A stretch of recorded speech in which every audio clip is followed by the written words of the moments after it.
Мастачка-іканапісец Ксіша Анёлава стварыла болей за 750 партрэтаў беларускіх палітычных зняволеных. Выстава партрэтаў на шпалерах прайшла ў Італіі, Даніі, Польшчы ды іншых краінах Еўропы.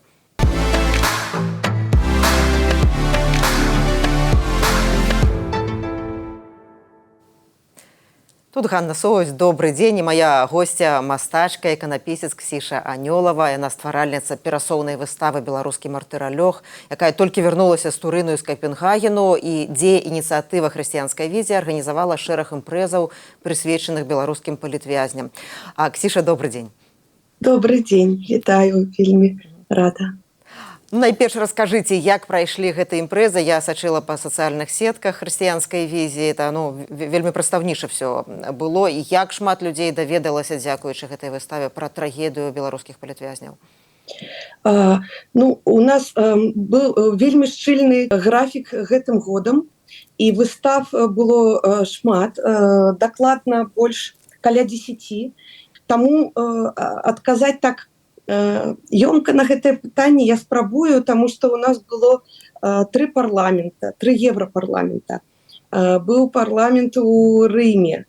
І, канешне, наведвальнікі выставы гэта ў асноўным былі дэпутаты, гэта былі амбасадары, это былі людзі, чыноўнікі, ті актыўныя людзі, якія ўплываюць на падзеі ў свеце.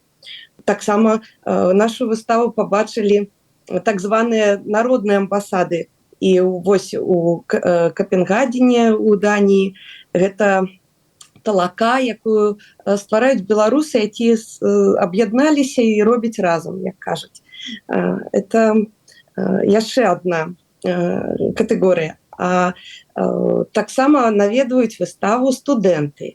І гэта тыя людзі, якія глядзяць у будучыню, і ў іх весь свет наперадзе, ўсё жыццё. І таму яны вельмі уважлівыя і задаюць такія пытанні, што мы пачынаем, ствараецца нейкае поле адмысловае, у якім мы пачынаем генерировать думку разам, і гэта самае для мяне каштоўнае падчас выстаў. І падчас перформансу, бо зараз ужо сёння пераўтварылася не толькі гэта выстава, а яшчэ і перформанс, дзе мы чытаем словы палітвязніц, палітвязняў і лісты іх.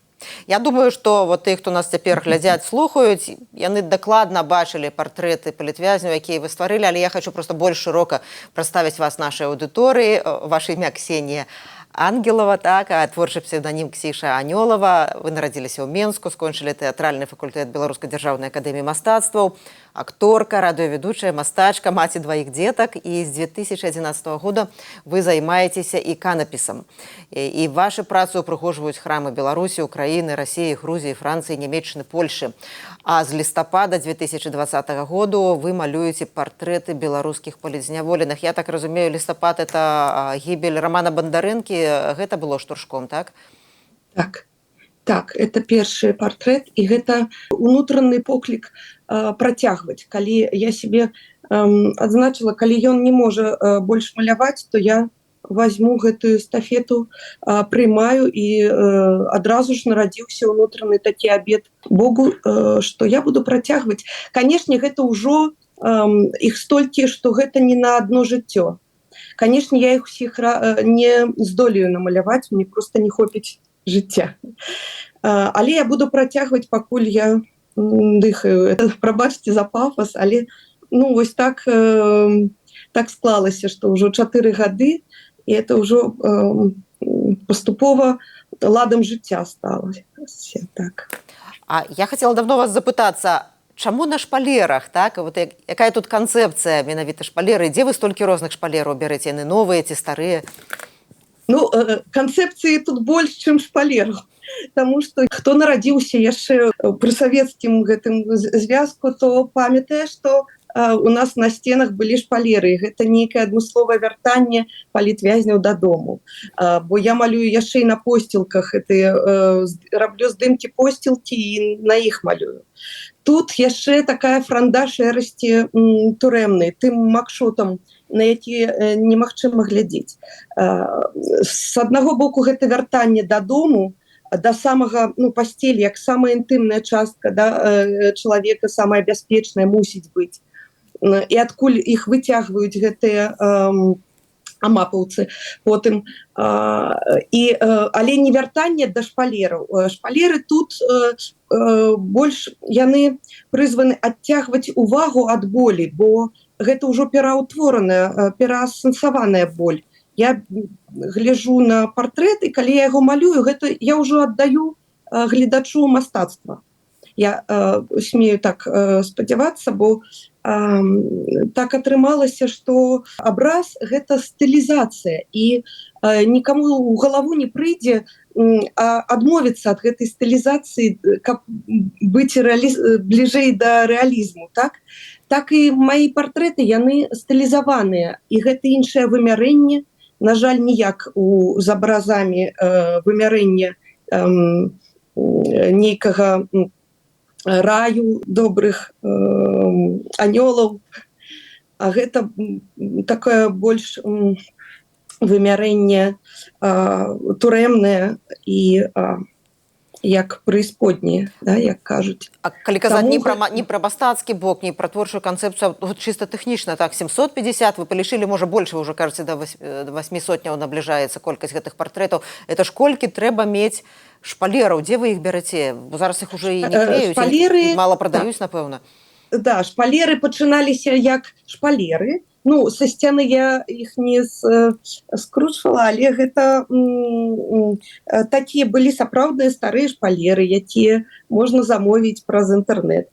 Зараз я прыйшла да такой паперы, вось у мяне якраз яна на прыкладзе ёсць, яна прадаецца, і гэта як на падарункі, да, такая дэкаратыўная, але яна вось яскравая і такая спецыяльна я не абіраю дзяўчынак з кветкамі альбо хлопчыкаў там больш па тонах, па колерах. Не, гэта у меня ўжо няма на гэта час. Вось у меня гэтыя шпалеры, яны як такія, ведаеце, у дзяцінстве, калі грубы снегу паўсюль па дому, гэта у меня уся плошча кватэры пад гэтымі шпалерамі, пад аркушамі. Вось, таму... Ксіша, я звярнула ўвагу, з'яўляецца інфармацыя, што прызналі праваабаронцы палізняволеным такога-то чалавека, ці хтосьці арыштаваны. І я гляжу, гадзіна, ну, можа, нават менш, і з'яўляецца ваш партрэт. Як хутка гэта вы робіце? І колькі часу гэта займае так у сярэднім? І якія арыгіналы вы выкарыстоўваеце? І ці хапае вам сапраўды, просто трэба фота, і не заўсёды, калі гэта не вядомы палітвязень, не заўсёды фота ёсць яго, і не заўсёды, можа, пашпартнае фота ці нейкае, не вельмі прыдатнае для партрэту. Раскажыце, калі ласка. Так, з'яўляецца, таму што я пільна сачу на сайтах праваабарончых, і трэба ведаць, што гэта вельмі небяспечна даставаць адтуль інфармацыю тым валанцёрам, людзям, якія навяшчаюць суды, і дзякуючы якім мы ведаем пра затрыманні, пра судебныя гэтыя пасяджэнні, так званыя. Малюю я хутка, тому что я адчуваю такую трывогу, можна так сказаць, калі у меня дзень прайшоў, а партрэт не намаляваны. Малюю хутка, і гэта моя боля, тому что гэта 2D, гэта сплошчаная выява. Калі мы малюем партрэт, вось як бы я ваш малявала партрэт, мы бы сустрэліся, я бы адчувала гэтае 3D, я бы разумела характар чалавека. А тут мне прыходзіцца амаль смакшотаў гэта рабіць, благой якасці здымак. І я чалавека не ведаю, таму я сышла ў гэтую стылізацыю, пра якую я казала раней, што гэта не будзе фотаграфічнага такого падабенства, але людзі, якія выйшлі ўжо з турмы, бачылі свае партрэты, яны вельмі ўдзячны таму, што яны мне сведчаць, што я схапіла характар і схапіла нешта галоўнае. І ўвогуле маё мастацкае вось гэтае крэда, гэта цнота, і такое, это мой стейтмент, што у нас толькі, што ад вербальнага гвалту мы можам неяк сказаць себе стоп, далей нельга. А з выявамі мы іх ужо ўбачылі, як кажуць, не магу гэта развідзець. Дык вось я не хочу, мне не хочацца нікога прымушаць глядзець на боль, толькі пераасэнсаваную ўжо. Глядзіце, яны усміхаюцца. Мы это позірку будучыню, калі ўсе будуць вольнымі, я упэўнена. Вы кажаце, кожны дзень вы малюеце партрэт. Ну, такое страшнае абсалютна сведчанне цяперашняй сітуацыі. Ну, мы, як журналісты, кожны дзень працуем з навінамі, мы таксама гэтыя навіны штодня практычна маем, арыштаванага, асуджанага. А быў у вас дзень за гэты час з лістапада 2020 году, калі вы не намалявалі партрэт палітзняволенага, ну, калі нікога не арыштавалі, не пасадзілі? Былі дні, калі не намалявала, але потым нагнала там на наступным днём. Вось так, як ўсё ж такі я не аўтамат, але мне падаецца, што дня не прайшло, як кагосьці не затрымалі. Прынамсі, мы маглі не ведаць аб нейкім затрыманні, бо людзі ёсць самотныя, людзі ёсць з вёсак, не было сведчых гэтага факту затрымання. Альбо людзі проста моўчкі, некаторыя моўчкі проста себе захоўваюць, каб пазбегнуць арышту, каб захавацца. Паводле Ханны Арэнд, таталітарызм, ён складаецца не толькі з рэпрэсій, а яшчэ з таго, што людзі пераходзіць в такое, да, унутраны самапрымус да вось такіх тыраніі лагічнасці таталітарнай ідэалогіі. Яны проста перадавяраюць вытворчасць сваёй думкі, да, вось гэтай тыраніі, да, лагічнасці і адмаўляюцца ад унутранай свабоды. Таму я так я разумею, што рэпрэсіі спыніцца не могуць, і яны толькі могуць павялічвацца. Але я не магу яшчэ хутчэй маляваць. Таму я проста вырашыла так спакойна працягваць, і гэта будзе лепш роўна, але падолей. Я не перагару, і мы пераможам. А які партрэт быў для вас найбольш цяжкім? Якога палітвязня было найцяжэй намаляваць? Ёсць адказ на гэтае пытанне. Як кажуць, яны палююць на нашых дзяцей. Это Дмітрый Стахоўскі. Это хлопчык, яму было 18 год, ён з дзяцінства сірата, і ён скочыў з 16-го паверха. Мне, як верніцы, гэта асабліва балюча чуць, і яму таксама было балюча, бо ён пакінуў запіску, што я абвінавачваю следчы камітэт, які падмануў яго, папросту яго вось гэтае чыстае пачуццё жыцця, яно не вытрымала няпраўды, бо яго падманулі, прымусілі прызнанне даць, некалькі гадзін яго, мы можам толькі сябе ўявіць, што там было па колу гэтыя пытанні, ось так яго тартуравалі. І потым, канешне, падманулі, таму што не змянілі гэтую стаццю. А ён з дзяцінства быў брошаны матуляй. Ён быў, у яго адна нага і рука карацей за другую. Ён ведаў, што такое, калі травяць, калі мы таксама можам толькі ўявіць сабе. І вось гэтага хлопчыка было маляваць. Это моя самая... я так не магу ўжо параўноўваць, бо вельмі часта гэта цяжка рабіць.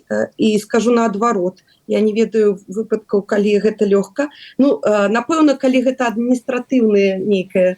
Зараз я засяроджваюся на крымінальных, каб паспець, бо там выракі такія. А раней я малявала ўсіх, у тым ліку і адміністратыўныя артыкулы. Вось. І, канешне, лягчэй, калі ты паспеў ужо намаляваць, а на другі дзень бачыш, што гэты чалавек ужо на свабодзе. І дзякуй Богу, што гэта так, але гэты чалавек ужо ў мартыралозе, і няхай так і будзе. Пытанне да вас, як да верніцы.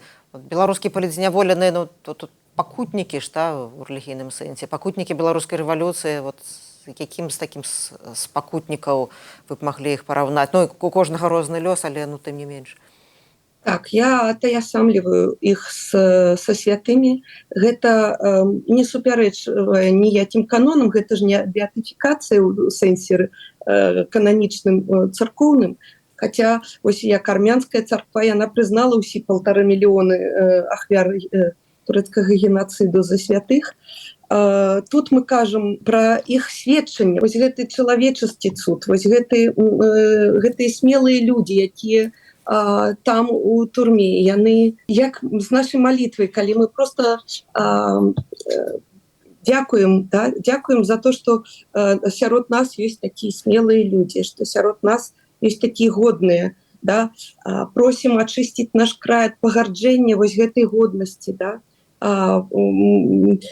просім вызваліць несправядліва гэтых асуджаных, а таксама просім закатаў і за суддзяў, якія вось так несправядліва асуджаюць, каб проста яны павярталіся да міласэрнасці хаця б на імгненне. Вы пачалі ўжо гаварыць пра тых палізнявольных, якія выходзяць на свабоду і бачаць свае партрэты. Я бачыла фотарэпартажы з вашых выставаў з розных гарадоў. Бачыла Валерія Чарнаморцева, як рэагавала на свой партрэт, Ася Булыбенка. Што гавораць былыя палізняволеныя, калі яны бачаць сябе? Ці яны просяць сябе гэты партрэт? Некаторыя з іх ужо атрымалі на белай паперы без шпалер свой партрэт. Вось як Ася Булыбенка. Як атрымалася, што калі пабачыў, напрыклад, Леонід Шдаленко, ён мне просто кажа, там некаторыя не падпісаны, я ўсю сваю хату знайшоў, пойдзем, я тебе распавяду, хто дзе. То бок гэта ўжо ёсць моманты ўзнання, і гэта ёсць момант таго, што яны вельмі, некаторыя плачуць, таму што яны не чакалі, што іх партрэт ёсць, ён намаляваны, што гэта таксама увага. Вось гэта вельмі частая такая рэакцыя, калі яны плачуць, альбо яны падзякуюць, таму што гэта все не дарма, што гэта нас тое, што нас звязвае, нашу салідарнасць у тым ліку. Мне пішуць столькі сваякоў ад муж'я, жоны, браты, сёстры палітзняволеных, палітвязняў, і яны у асабістыя, ўжо без імёнаў, каб не пагаршаць сітуацыю тых, хто ў Беларусі, але я лістуюся, і гэта так мне, я разумею, што гэта мне моц працягваць, што гэта мне моц быць неабыякавай, што гэта ўсе мае малітвы, гэта вымаганне часу, сродкаў, моцы, гэта яно толькі павялічваецца ад гэтай сувязі з імі. Вы кажаце, у гэтым годзе ўжо 10 выставаў у 10 гарадах еўрапейскіх прайшла, і мінулы год, я ведаю, што была у Літве выстава, была у Чэхіі выстава, была ў Бельгіі выстава. І калі людзі прыходзяць, магчыма, многія з іх не ведаюць, што адбываецца ў Беларусі. Якія звычайныя рэакцыі? З якімі рэакцыямі вы сутыкаецеся? Самая цікавая рэакцыя была такая у Еўрапарламенце Страсбурга, калі да мяне падышоў эстонскі дэпутат і кажа, я здалёк звонку ішоў і бачу штосьці такое, яскравае, і ён падышоў і кажа, што я пачаў асэнсоўваць, што гэта палітвязніцы, што гэта людзі ў турме, і што ён кажа, гэта было так нечакана, таму што і гэта дазволіла яму надолей пазастацца там, і неяк ужо потым мы вельмі глыбока паразмаўлялі, што гэта за людзі, што вось гэтая сустрэча з вачыма, яна адбылася ўжо пасля, таму што раней яму падавалася, што гэта нешта весёлае і нешта такое, ён не чакаў, цалкам гэта было так для яго раптоўна. і таму вельмі моцна яго ўзрушыла, і на дальнейшыя дзеянні таксама там пайсці па QR-коду. Зараз у нас мы намагаемся, кожны партрэт каб быў з QR-кодам, каб была дзейная нейкая, І там інфармацыя пра палітзняволенага, я так разумею, так. І, канешне, ён і такіх было яшчэ водгукаў, што такі ход, ён вельмі нестандартны, і таму дазваляе неяк, колькі у нас ёсць, у нас ніколі няма і 2 хвілін трываць балючую нейкую расповед альбо такое сведчанне, што гэта ўсё ж такі хопіць, мы потым паразмаўляем. А вось выстава на такіх шпалерах, мне падаецца, яна дазваляе гэты час павялічыць, і гэтая ўвага ўжо не толькі альфа, яна і омега, што чалавек пасля выставы, я ведаю, ідзе і потым штосьці выбудоўваецца з гэтага. У нас уже не так шмат эфірнага часу засталося. Я хочу вам вельмі важнае пытанне задаць пра вашага дзеда. Это першы рэктар БНТУ Ніканор Ярашевіч. Ён быў расстраляны. Наколькі памяць пра яго, наколькі ягоны лёс звязаны з тым, што вы цяпер робіце? Это самое сур'ёзнае, што я з сям'і расстралянага, быў расстраляны і ён, і яго тата, і брат, гэта такі генацыд у сям'і. І я ведаю, што моя сям'я мучці, а што яны маглі зрабіць. Але я ўжо на працягу вось гэтых 4 год разважаю і так размаўляю са сваёй дачкой, са сваім сынам, што гэта стварэнне нейкага ДНК, гэта такі код, які, калі мы зараз запішам маўчаннем, то мы нешта згубім сур'ёзна у сваім ДНК нават, у радавым, што гэта трэба неяк разрушыць гэты ланцуг, і гэта не так насамрэч цяжка зрабіць. Просто рабіць, што робім. І яны са мной згаджаюцца. Маё апошняе пытанне да вас: пра што ваша штодзённая малітва? Моя штодзённая малітва: я збіраюся вяртацца. Мне трэба купалы распісаць. Мне святар чакае, бо кажа, была бы Ксіша, ўжо б распісала купалы. Вось, і я малюся за тых людзей, якія перайшлі на бок зла. Я малюся, каб яны павярталіся адтуль, і таму што гэта магчыма. І мне з гэтымі людзьмі мне жыць насупраць, быць суседзямі і дараваць не мне, яны нічога прынамсі не зрабілі. Але вось гэтае памкненне міласэрнасці, я вельмі малюся аб гэтым памкненні міласэрнасці у гэтых людзях. Мастачка-іканапісец Ксіша Анёлава, якая стварыла болей за 750 партрэтаў беларускіх палітзняволеных. Я, Ганна Соус, развітваюся з вамі. Заставайцеся са свабодай і ў бяспецы.